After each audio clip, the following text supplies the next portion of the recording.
Olá, meus amigos, um dia de muita paz para todos nós, e é sempre motivo de muita alegria estarmos reunidos em nome do Cristo Jesus para estudarmos a obra Ave Cristo. Hoje, exatamente 15 de outubro de 2021. Vamos envolver o nosso amigo Wesley para fazer a nossa prece de gratidão. Logo depois, a nossa irmã Aramita irá fazer a recapitulação do nosso estudo.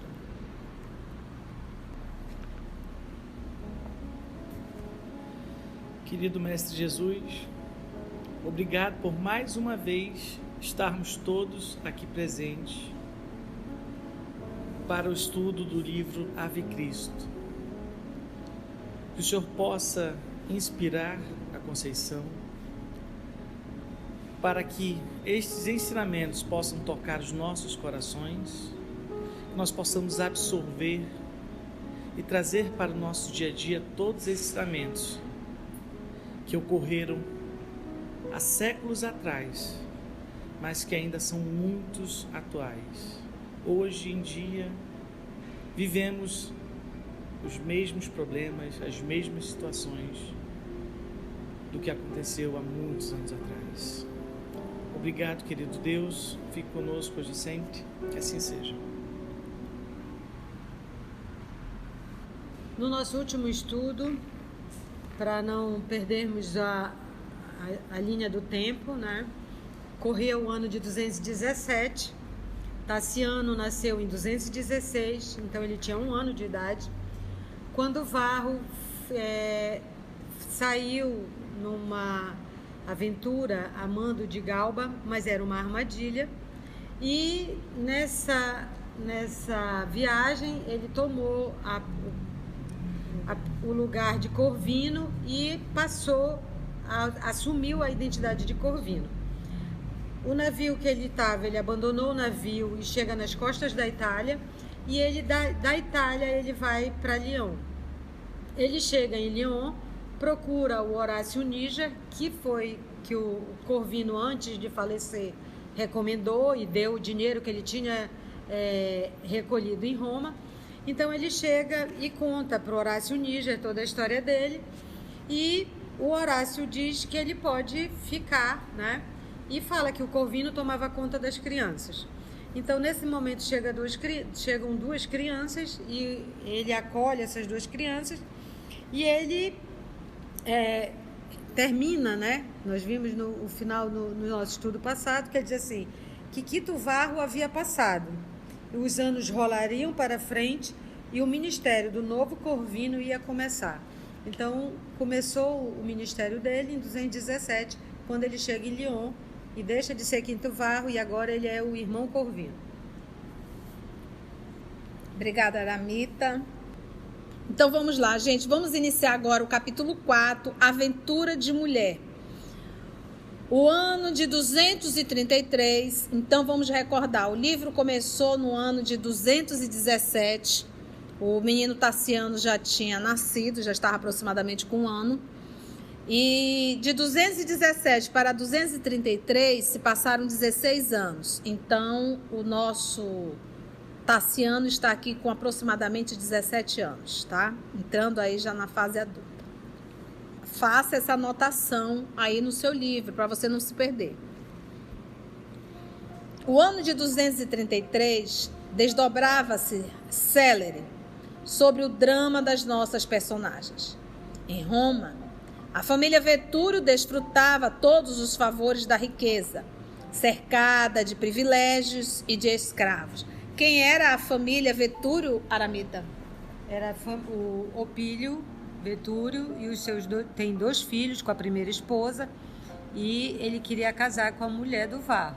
E a Cíntia Júlia e o Tassiano.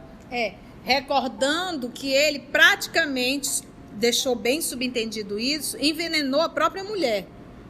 Matou a esposa para ficar livre e queria também dar fim no Quinto Varro. Acabou dando. o fino Quinto Varro, porque a ideia dele era ficar com a Cíntia Júlia, que era sua prima e bem mais jovem que ele. Então, ele construiu a sua ideia obsessiva e acabou passando por cima de tudo e de todos para realizar a sua vontade. Muitos de nós fazemos isso. Saímos atropelando tudo para realizar os nossos caprichos pessoais. E essa família agora, a família Vetúrio, lembra que Quinto Varro não tinha dinheiro, vivia ali dentro das suas, da sua vida mais simples e era funcionário de Vetúrio. E a Cíntia Júlia reclamava muito dessa falta de abastança, essa falta de tanto dinheiro, Apesar de que não faltava nada. Mas recordando que a casa que ela morava, uma casa muito boa, não foi comprada ou conquistada pelo Quinto Varro, mas sim dada pelo seu primo, então, Vetúrio. Em Roma, a família Vetúrio desfrutava todos os favores da riqueza, cercada de privilégios e de escravos. Opílio, na madureza bem nutrida, eu não sei o que o Emmanuel quis dizer. Sabe, você está dizendo que ele era gordinho? Eu acho. Será que ele era gordinho? Porque dizer assim, Opílio, na madureza bem nutrida, comia bastante, Forte. Parecia, pra gente entender um pouco os personagens, Parecia feliz em contemplar a si mesmo. Então, ele gostava de se elogiar. No destaque e no bem-estar da mulher e dos filhos. Mas Cíntia, que eu desposara, desde a imaginária morte de Varro no mar, exibia consideráveis diferenças. Mais reservada, distanciara-se das paisagens festivas, não se ausentava de casa voluntariamente, senão para desincumbir-se de votos religiosos, no louvor dos nomes, ou seja, das divindades tutelares, ou seja, protetoras, Então, quando tivesse tutelares, seria aqui as divindades protetoras, aos quais oferecia sua devoção. Então, a gente percebe que a desencarnação, suposta desencarnação de Quinto Varro, mexeu muito com a Cíntia Júlia. Lembra que ela gostava de festas, ela era extremamente fútil. Lembra disso? Ela chegava e contava tudo para ele. Então a gente percebe que existia aí um sentimento, porque ele era um esposo maravilhoso, o sonho de todas as mulheres. Um homem fiel, trabalhador, íntegro, excelente pai. Por quê? Porque Quinto Varro é um espírito nobre. Espírito nobre são espíritos que são resolvidos na área sexual. Reconhece o seu compromisso em família. Então ele não vem com essas encrencas, com essas mazelas, esses comportamentos extremamente primitivos que não há respeito pela própria família que você constrói. Nós temos uma escassez muito grande de espíritos nobres, seja homem ou seja mulher. Então, se você aí que está nos ouvindo não honra com um compromisso familiar, é hora de repensar. Porque você está ouvindo um estudo espírita e não consegue honrar o compromisso de esposo e de esposa. Então, é uma atitude muito hipócrita. Já falei, espiritismo não é para quem quer, é para quem aguenta. Mas vamos lá. Afeiçoara-se a Helena e Galba. Cíntia Júlia. Lembrando que Galba e Helena são filhos gêmeos do Vetúrio. E o que ela fez? Ela se afeiçoou bastante. Esse movimento bom. Lembra, gente, que o Quinto Varro levava a Cíntia Júlia para as pregações do Evangelho. Vocês lembram disso? Uma vez, tudo bem. E ela reclamou muito, mas levou. É como aquilo que a gente disse. Se você ouviu uma palestra espírita, você já tem responsabilidade que outro não tem. Uma palestra espírita. Então, ela ouviu uma pregação cristã, ela já tem responsabilidade que outros que nunca ouviram não têm. Helena e Galba, os rebentos de Heliodora, que era a mãezinha deles, com a mesma ternura que dedicava a Tassiano, e recebia dos três análogos testemunhos de respeito e de amor. Então, Galba, Helena e Tassiano retribuíam esse carinho, esse respeito da dona Cíntia Júlia. Felicidade da Cíntia Júlia. O marido já mandou matar a própria esposa, a dona Heliodora. Ela está no mundo espiritual viva, porque ninguém morre. E se ainda pega uma Cíntia Júlia maltratando os filhos, olha a obsessão que essa criatura poderia arrumar caso a dona Heliodora não tenha perdoado o ato do seu então esposo ingrato. Ok? Então, irmãs, se você casou com alguém, esse alguém é viúvo e traz filhos, eu vou te dar uma notícia. A fofa não morreu. Ela só deixou o corpo físico. E pode estar pertinho de ti. Então, se você quer uma amiga ao seu lado, trate muito bem como fossem seus filhos. Essa é a orientação do nosso Senhor Jesus. Trate o outro da forma que você gostaria de ser tratado se estivesse no lugar do outro. Porque essa é a ideia que nós temos que ter. Ninguém morre, apenas deixa o corpo e continua bem vivo. Então, nós temos que aprender a respeitar a memória de quem partiu. Certo? Semelhante comportamento da companheira querida cristalizara em Vetúrio a veneração e o carinho, porque o pai dos meninos vê o cuidado dela com os filhos, então ficou ali mais cristalizado. Olha a palavra. Espreitava-lhe os menores desejos para executá-los, como servo fiel. Não se afastava da cidade sem a companhia dela. Não se confiava a qualquer das suas realizações de homem prático, sem associar-lhe a aprovação aos empreendimentos. E, não obstante romano de sua época, com todos os delitos ocultos e vulgares, numa sociedade em decadência, constituía para Cíntia um amigo leal, procurando entendê-la e auxiliá-la nos mais íntimos pensamentos. Então, ele tem uma veneração por Cíntia Júlia. E aí estava a prova. Qual era a prova? Você vai encontrar a mulher que você venera casada. E você também casado. O que a regra está dizendo aí? Deixa pra lá e segue teu rumo. Aí o que o Vetúrio fez? Mata a Heliodora, dá fim no marido para realizar o desejo dele. Ou seja, se complicou muito. Entre os jovens, todavia, a situação era diversa. Vamos ver qual era a relação de Helena, Galba e Tassiano. Helena, com a formosura grega dos 17 anos, primava pelos prazeres da vida social. Lembrando que ele falou que aquela sociedade estava em decadência. Eu digo, reencarnou todo mundo agora. Porque não está muito diferente, não.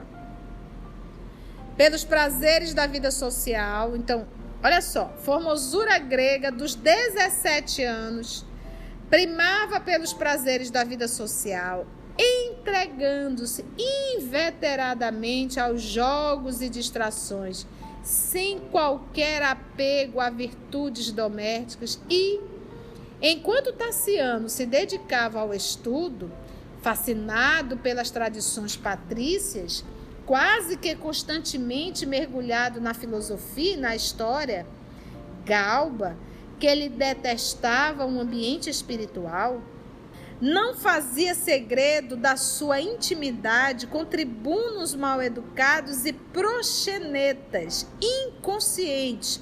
Podemos substituir gigolôs inconscientes. Não suportava a superioridade intelectual do irmão. Turbulento, rixoso, briguento, tá, gente? Alterava-se por nugas ninharias, perdendo noites de sono, em companhia de criaturas menos dignas, apesar do esforço paternal para trazê-lo à respeitabilidade. Ou seja, 2 capetinhas como gêmeos, né? Olha que maravilha. Mas você lembra a condição de Tassiano? Ele não é flor que se cheire, não. Aí você vê o teu filho tão intelectual, né? Tão bonitinho ali, olha aí. Mas Tassiano é um espírito trevoso. Porque é assim, é interessante. O Galba e a Helena são os vícios morais. Você vê aqui que ambos estão enrolados aonde? Na sexualidade, no vício do álcool. E a gente vê Tassiano, que realmente a queda dele era a intelectualidade. Era esse jeito inteligente, mas a gente não vê. A gente via ele reunido contra os cristãos. Não é isso? Mas você não via ele, em nenhum momento foi citado que ele em espírito estava envolvido em orgias.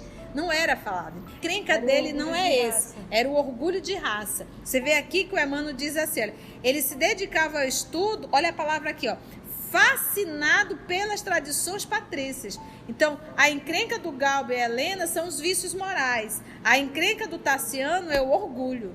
Orgulho de raça, a vaidade da sua posição. Recentemente alguém perguntou, tia, mas no livro 50 anos depois, o Círio se entregou, ele recebeu aquelas flechadas, ele foi ao sacrifício.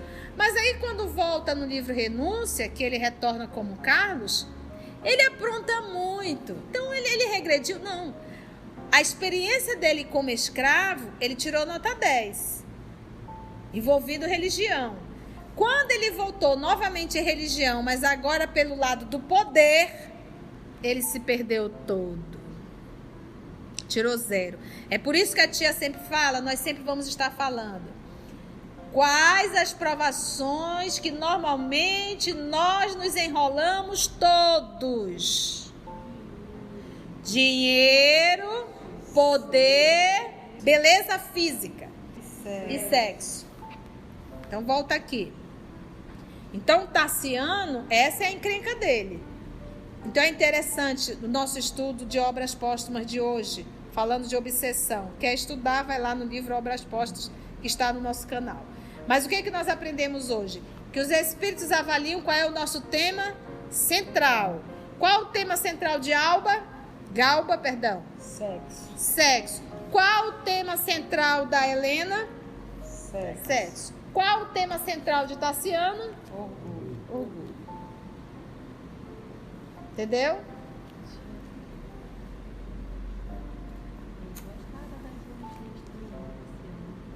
A nossa amiga Carla está colocando aqui, trazendo o texto, a gente voltando atrás, lá no capítulo. Qual o capítulo, Carla?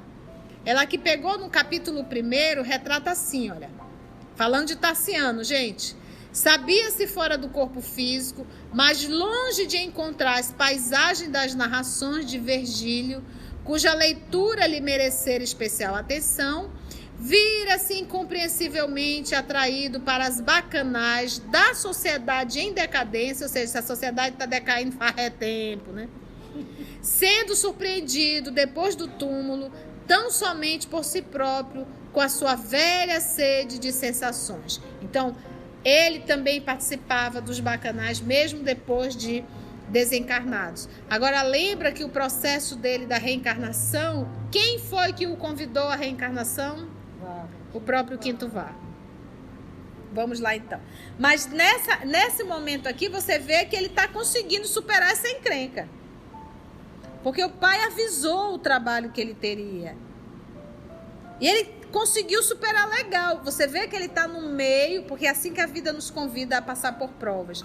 Ele não nos convida a passar por prova isolado no cantinho, sem nada que nos leve à tentação. A prova, se eu tenho a encrenca com a área sexual, eu vou viver nesse meio. Se eu tenho encrenca com álcool, eu vou viver nesse meio, que é para eu estar nesse meio e conseguir resistir. Entendeste? Isso é a prova. Então aqui a gente percebe que ele está beleza. Tanto que o Pai Nosso disse, não nos deixeis cair em tentação. Não nos deixeis cair em tentação. Elas exatamente. Elas virão. E a gente é inserido no meio profissional, acadêmico, familiar, tá tudo certinho. Ali são as provas, os testes, que a gente já está enrolado, entendeu? As tentações. Ele aqui está tirando 10, até agora está se ano ok. Não suportava então a superioridade intelectual do irmão. Turbulento, rixoso, alterava-se por nugas, ou seja, por ninharia. Tassiano, ao revés, aproveitava substanciosamente as oportunidades que a vida lhe ofertava. Embora menino e moço, trazia consigo a experiência de algumas viagens das mais valiosas. Conhecia vastas regiões da Itália, da África, além de não poucos lugares da Acaia. Gente, a Acaia era uma província romana na Grécia. Então o rapazinho era viajado. Falava o grego com a mesma facilidade com que se expressava no idioma patrício. Qual é o idioma dele? Latim, porque ele é romano. E comungava com os livros, na fome de luz que assinala os homens inclinados à sabedoria. Prendia-se de modo particular aos assuntos da fé religiosa com ardente e profundo fervor. Não admitia qualquer restrição aos deuses olímpicos. Para ele, as divindades familiares eram as únicas inteligências capazes de garantir a felicidade humana. Extremamente afeiçoado ao culto de Cíbele, a nossa irmã Mita vai ler. Cíbele, deusa originária da Frígia, designada como mãe dos deuses ou deusa mãe, simbolizava a fertilidade da natureza. A Magna Mater, ou seja, mãe, visitava constantemente o templo da deusa no Palatino, que era uma das colinas, lembram? Aí descansando e meditando, horas e horas, buscando inspiração. Acreditava que Júpiter Máximo era o orientador invisível de todas as vitórias imperiais. E, conquanto ainda jovem, guardava ideias próprias nesse sentido, afirmando sempre que os romanos deviam oferecer-lhes sacrifícios em caráter obrigatório ou morrer. Por isso mesmo, não obstante os dotes de espírito que lhe exornavam a personalidade, não conseguia afinar-se com os princípios do cristianismo. O evangelho examinado por ele de escantilhão, ou seja, apressadamente, não foi um estudo, foi algo apressado, em conversa com Vetúrio ou com rapazes de sua idade, parecia-lhe um amontoado de ensinamentos incompreensíveis, destinados a sombrear o mundo, caso vencessem na esfera da filosofia e da religião. Interessante isso, no ano de 233, aqui ele já cita o Evangelho. Acredito eu que já teríamos aí escritos 4 evangelhos, porque todos já tinham desencarnados, né? Então aí talvez já tivesse um evangelho de Lucas, de Mateus, de Lucas sim, porque a gente sabe que ele escreveu e é citado inclusive na obra Paulo Estevão, que Paulo solicitou para que ele fizesse isso. João Marcos também não conheceu Jesus, conta Humberto de Campos que o que João Marcos escreveu foi o que ele ouviu de Pedro. E João Evangelista já foi escrever com a idade bem avançada, quase com seus 90 anos, né? E ele fez uma leitura, mas uma leitura o quê? Rápida, atrás de erros. E realmente, para compreender o Evangelho, você tem que estar com o coração desarmado, senão você não consegue compreender. E era uma lição realmente, se hoje é uma lição que nos incomoda, por isso é que Jesus diz a Pedro, Pedro, creia, te levarei aonde tu não queres ir. Então, a lição do Jesus para nós, esses espíritos rebeldes que somos a lei de Deus, é complexo. Fazer bem a quem te faz o mal, perdoar quem te ofendeu. Imagina ele ler isso aqui. Então, perguntava a si mesmo. Por que motivo tantos homens e tantas mulheres caminhavam para o martírio, como se a vida não fosse uma dádiva dos deuses, digna de espalhar aventura entre os mortais. E confrontava Apolo, o inspirador da fecundidade e da beleza, com Jesus Cristo, o crucificado, admitindo no movimento cristão simples loucura coletiva que o poder governamental devia coibir. Pensava Tassiano. Poderia um patrício amar um escravo como se fosse a si mesmo? Seria justo perdoar aos inimigos com pleno ouvido da ofensa? Seria aconselhável dar sem retribuição? Como conciliar a fraternidade geral com a defesa da elite? O magistrado romano poderia ombrear com um africano analfabeto e categorizá-lo à conta de irmão? Por que processos rogar o favor celeste para os adversários? Como aceitar um programa de bondade para com todos, quando os maus se multiplicavam em toda parte, exigindo as repressões da justiça? A própria natureza não constituía por si um campo de batalha perene em que as ovelhas eram ovelhas e os lobos não passavam de lobos? De que modo aguardar vitórias sociais e políticas sob a orientação de um Salvador que inspirara na cruz? Os destinos da pátria estavam presididos por gênios tutelares que lhe conferiam a púrpura do poder. Por que desprezá-los em troca dos loucos que morriam miseravelmente nas prisões e nos circos? A gente consegue entender, Tassiano? É? Poderia um patrício amar um escravo como se fosse a si mesmo? Aí eu pergunto, você dentro do seu lar, você tem às vezes seu funcionário, ou a convivência, você consegue amar como a si mesmo? Então a gente condena Tassiano, mas a gente está mais para Tassiano do que para Jesus Cristo. Cenas do próximo capítulo. E ele vai pontuando todos os pontos, né? Amar como a si mesmo, perdoar os inimigos, dar sem retribuição, fraternidade geral. Eu achei legal isso.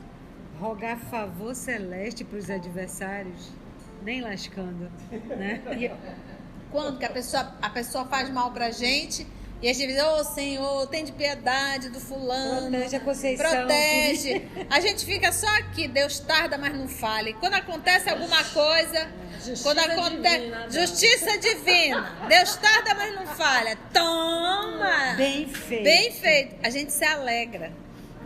Então, agora o mais interessante é que o Emmanuel diz que ele fez uma leitura corrida. Nessa leitura corrida, ele era intelectual. Ele é um cara intelectual. Ele, de uma forma corrida, ele foi dos pontos principais. Ele só não aceitou. Como concordar com isso? Mas nós estamos mais para Tassiano. Infelizmente. Tá? Amados, agradecemos a Deus, nosso Pai, a Jesus, o amor de nossa vida, e a espiritualidade amiga, que sempre nos ampara e sempre está conduzindo esse nosso trabalho que nós estamos fazendo em nome do nosso Cristo Jesus. Graça te damos, Senhor, que assim seja.